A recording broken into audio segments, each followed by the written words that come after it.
The War Between the Classes by Gloria Miklowitz. Chapter 4.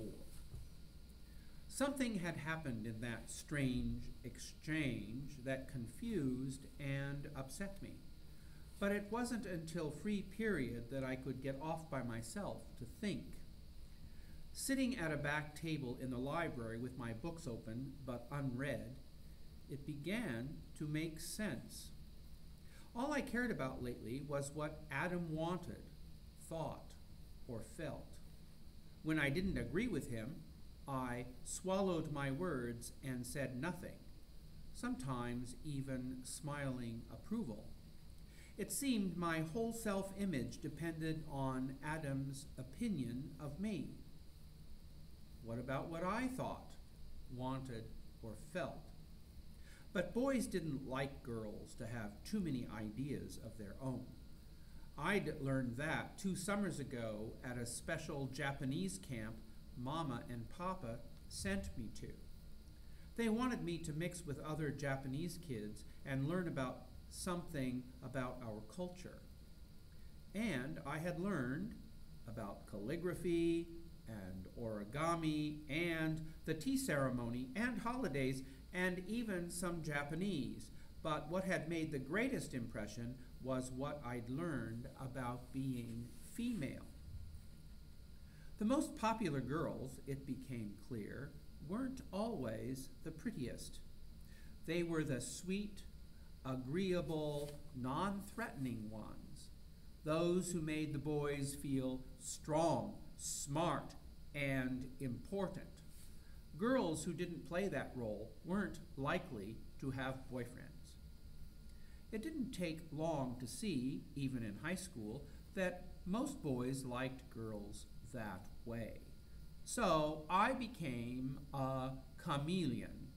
I adapted to whomever I dated, and after a while I hardly knew what I really felt and thought because I became so good at adapting.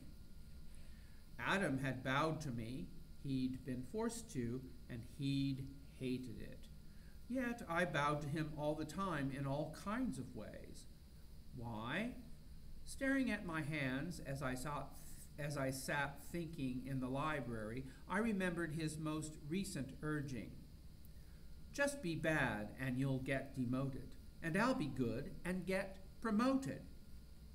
That would bring us together at some in-between color. I hadn't protested. By silence, I'd agreed. Yet a small knife had twisted in my stomach then and did again now, because that wasn't what I wanted. It wasn't in my nature to try to fail. As wonderful as it would be going through the game with Adam, I really wanted to be dark green or blue, not a lower color. And now I had that chance. Why shouldn't I savor the experience, play the blue, and see how it felt having power and privileges I'd never had? Power and privileges Adam had every day of his life. I'd tell him, but would it make him angry? And could I actually feel that me, trapped so long inside the person pleaser, the father pleaser, and now the Adam pleaser?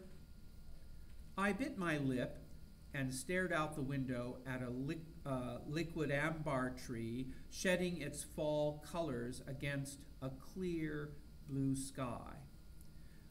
It was only a game, and for only 4 weeks, as Adam had pointed out. I would try to convince him we should play the game as it should be played, and not try to fix it for our own benefit. At lunchtime, I stood on tiptoe, craning to search for Adam above the heads of students in the line. Usually, he arrived first. His last class was only 3 doors down from the cafeteria. He could often tell what was on the menu each day just from the smells which reached his math class. But today, for whatever reason, Adam was late.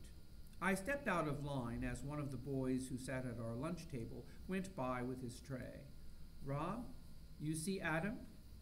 "Yeah, he was in line right behind me when this girl comes up with a green band on her arm and says, Back of the line, Orange. Rob's eyes scanned the lunch crowd. I couldn't believe it. Adam bowed to her like she was royalty or something. Then he goes to the back of the line. What's going on, Amy? Tell you later. I moved slowly along the lunch line, searching for Adam. A light green armband caught my eye. Odd how I checked arms before looking at faces since getting my own blue band. Justin, I touched him. Have you seen Adam? Justin's face flushed as he glanced at my band. For an instant, he seemed uncertain what to do. Then, with a flourish, he bowed before answering. He's in back with the oranges. I was about to look further when I stopped myself. Why this ridiculous, frantic feeling? Hadn't I just resolved to play the game exactly as Otero had set it up, to try to be independent of Adam for a while? Even if I reached him, we couldn't talk. G4s might be watching. Others could report me, and I didn't want to be demoted. Not now. I turned about and went back to my place in line. If Adam and I couldn't talk at the lunch table, there was the telephone and other places where we might not be seen. Resolutely, I picked up a tray and piled on a tossed salad, strawberry yogurt, and a container of milk. Justin arrived at the lunch table before Adam did.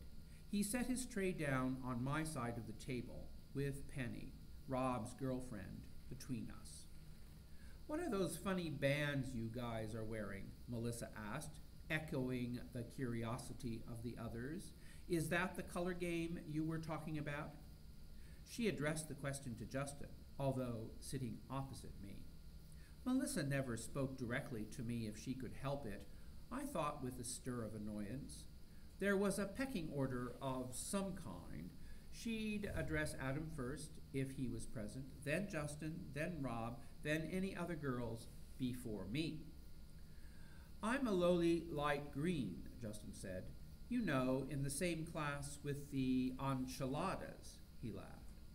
I hated it when Justin called Latinos that. Did he call me rice cake or slant eyes when I wasn't around? Light greens don't speak up when blues are present, I said lightly, surprised at how angry I felt.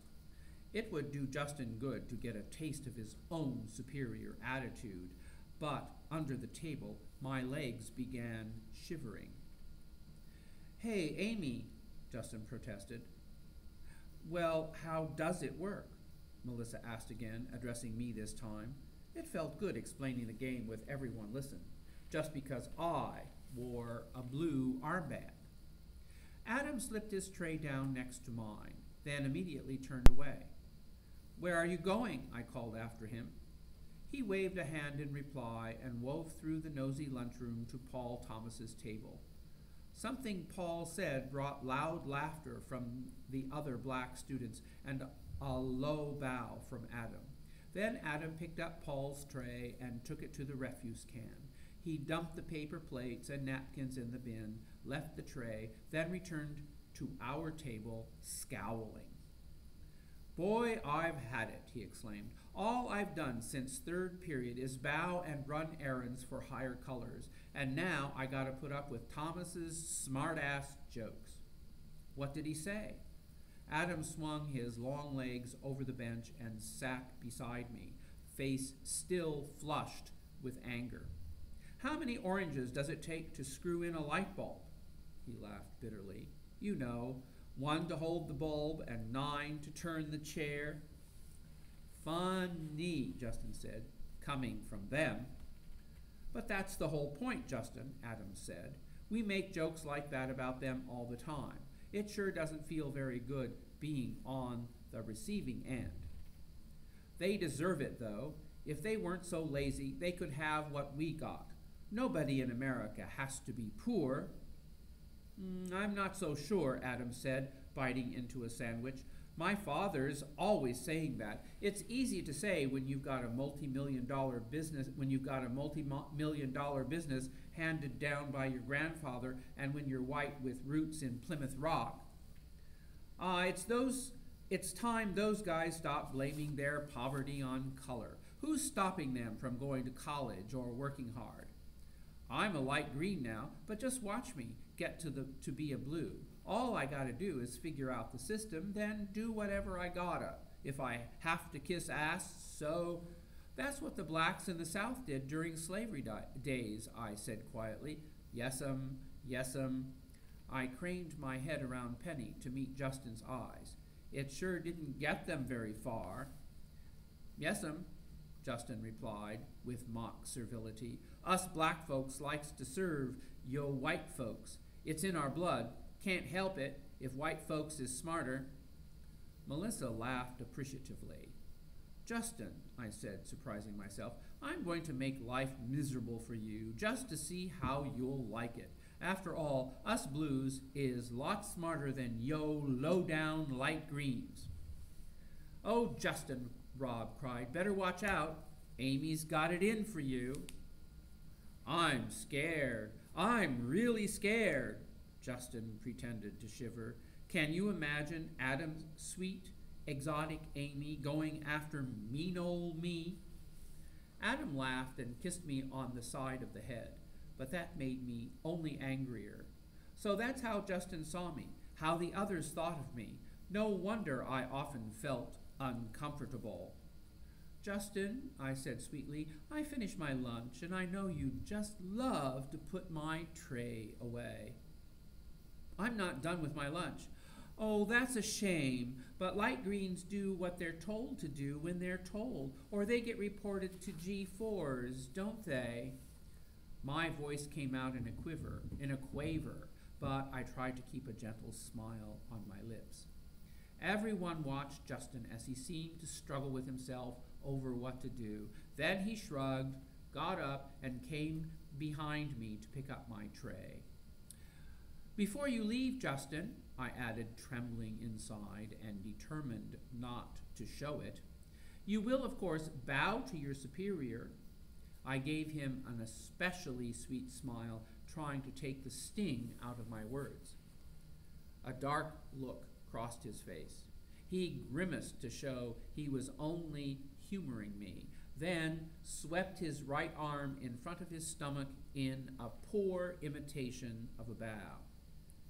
The heat rose in my face at his attitude. That was a pretty good bow, Justin, but I know you could do better. Why not try it again? Melissa held a hand over her mouth to hide her giggles, but the others were grinning openly. Justin bowed again, this time with an insolent flourish.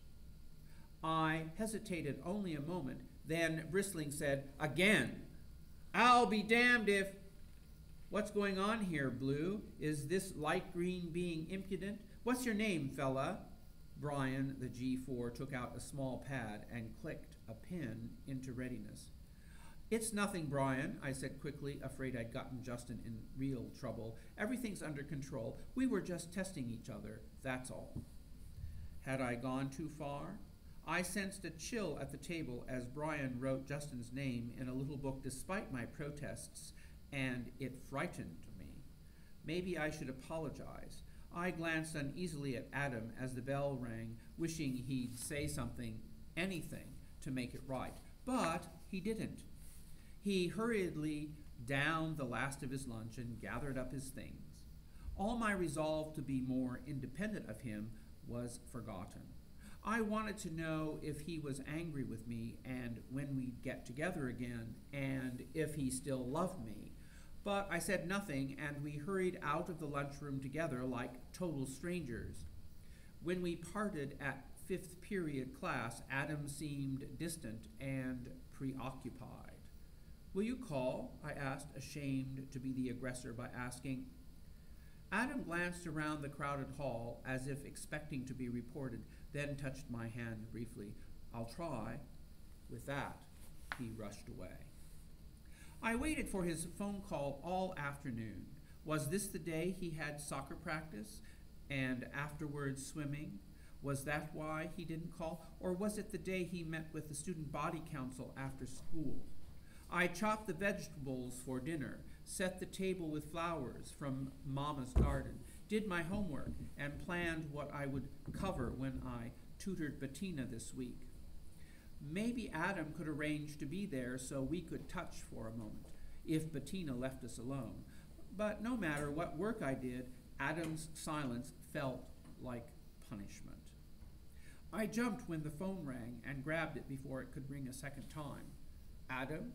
I held my breath, waiting for his answer. I'd know instantly if he was angry. Hi, Amy. You were speaking with a lonely orange. Or should I bow first? It was all right. Still, I had to ask, are you angry with me? Excuse me. For what you said to Justin? He's had that coming for a long time. It was just a surprise, that's all. Nobody's used to you speaking up like that. I took a deep breath. The kitchen seemed brighter, warmer than before. I don't think I like being a blue. You have to be so heartless. I mean, this business of being mean to lower colors just so they'd get a taste of what it's really like for others, it's just not natural for me. I don't like people bowing to me. It's not comfortable. You can get demoted, you know. When I didn't answer, he added, didn't you once tell me your grandfather said everyone in Japan bows to everyone else? I nodded, though Adam couldn't see.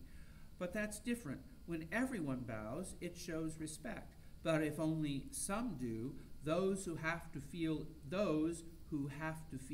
inferior. Those who have to feel inferior. Like you must have when Paul... Yeah, that was rough. I never thought much about poor people, minorities. I always figured most people felt good about who they were, like I did. Then today, I felt ashamed, as if I was dirt. Yeah, I said, I know. There had been times when I'd been made to feel ugly and unworthy just because I wasn't white, and the pain had been terrible. But I had learned how to deal with it. Now, whenever I met someone new, I showed only a small, protected part of myself until I could be sure. Even then, it took me time to trust.